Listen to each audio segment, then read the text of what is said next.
Welcome to Looking Within, a podcast to help you quiet your mind, settle your body, and see God's presence in your everyday life. I'm Julie. I hope our time together will help you to feel more grounded, whole, and filled with a growing desire to be a conduit of God's love and presence to the world around you. Now, let's begin.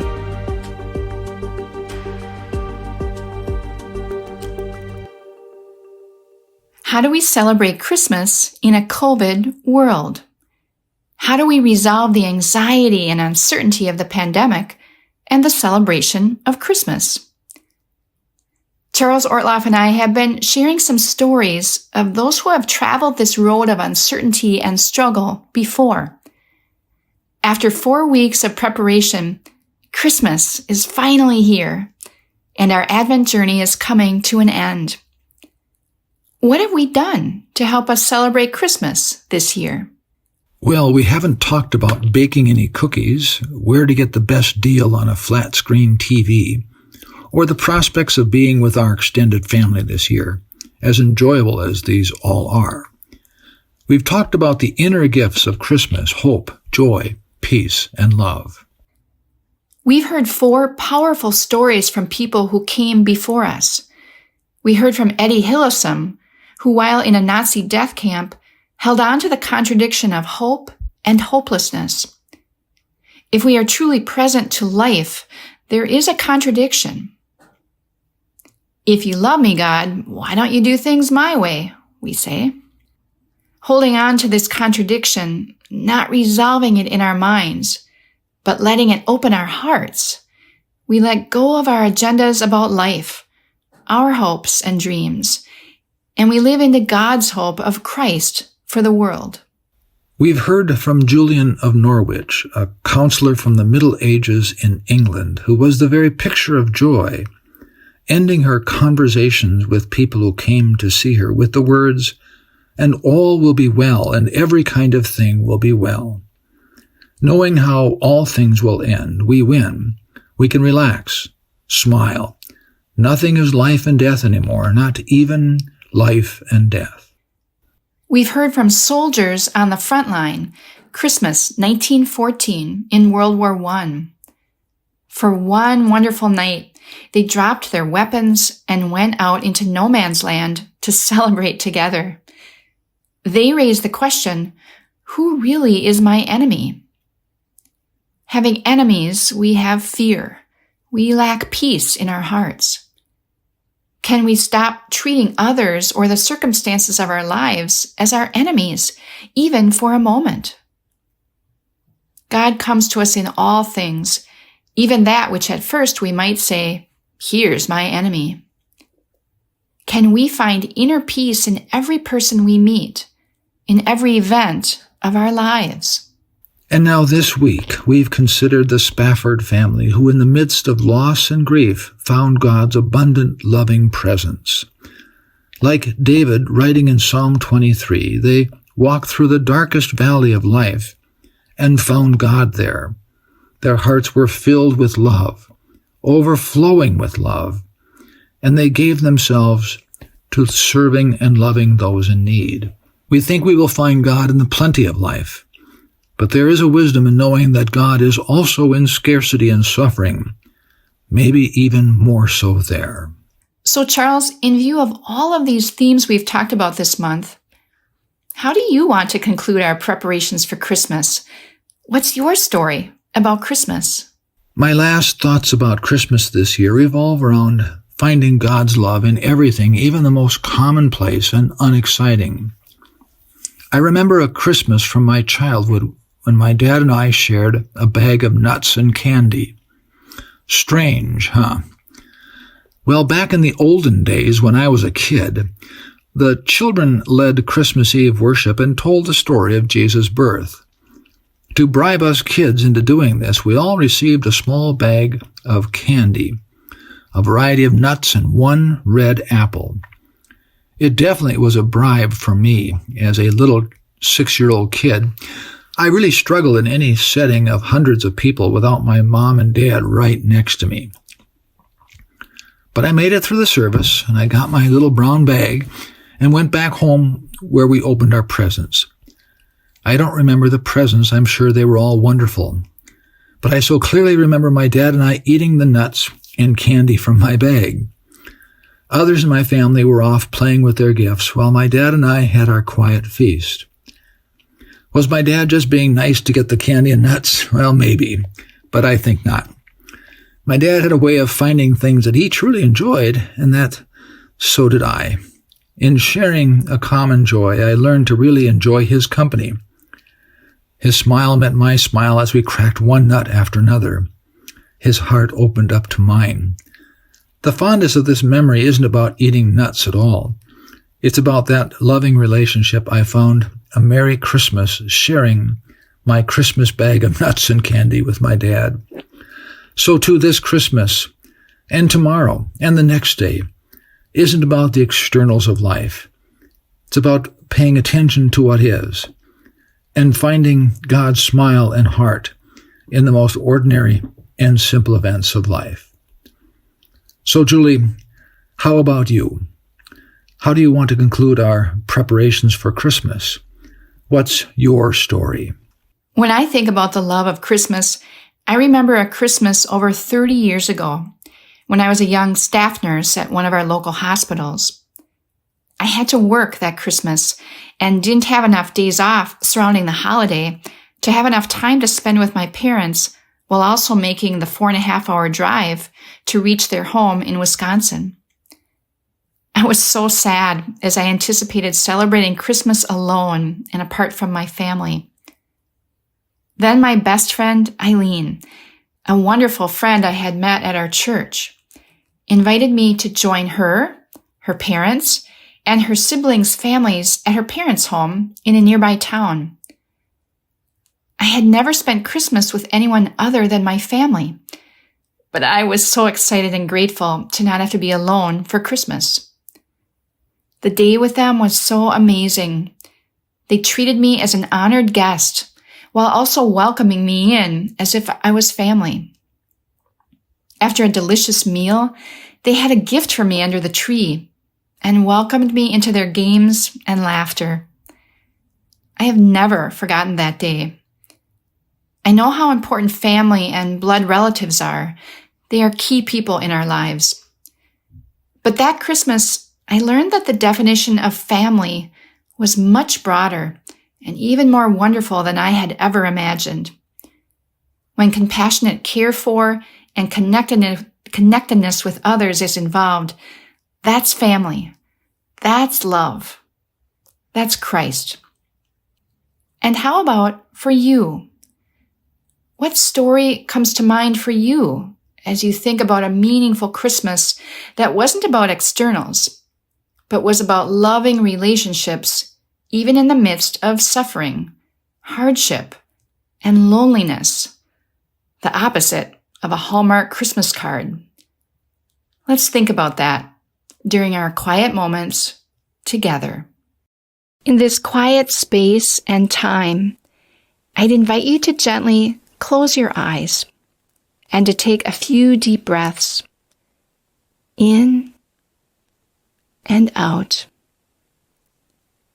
in and out. Hear the sound of the bowl calling you to look within. Let it center you. Let it awaken you to God's presence.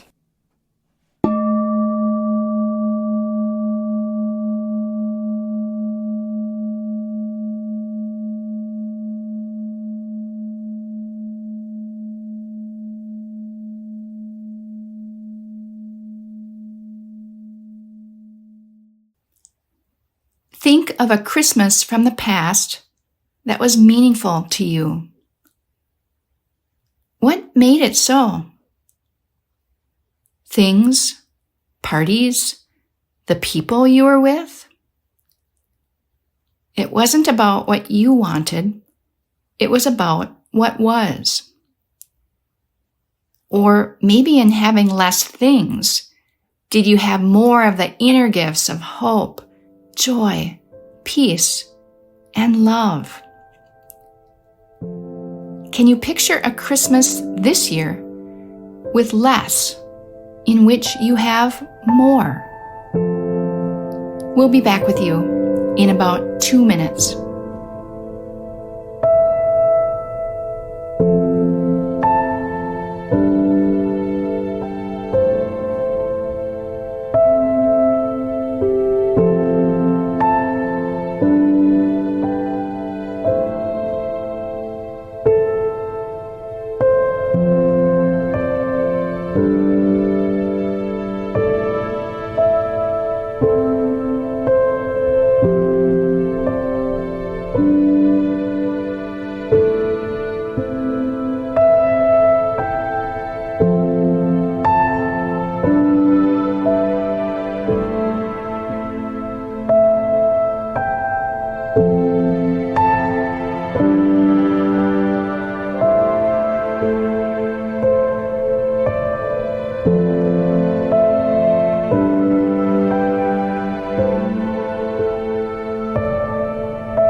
Taking one more minute, holding on to your less this Christmas, and paying attention to what is, can you experience God's more?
I'd invite you now to take a few deep breaths in and out. In and out. Hear the bowl sound calling you back to this day. Gently open your eyes, remaining still for a moment longer.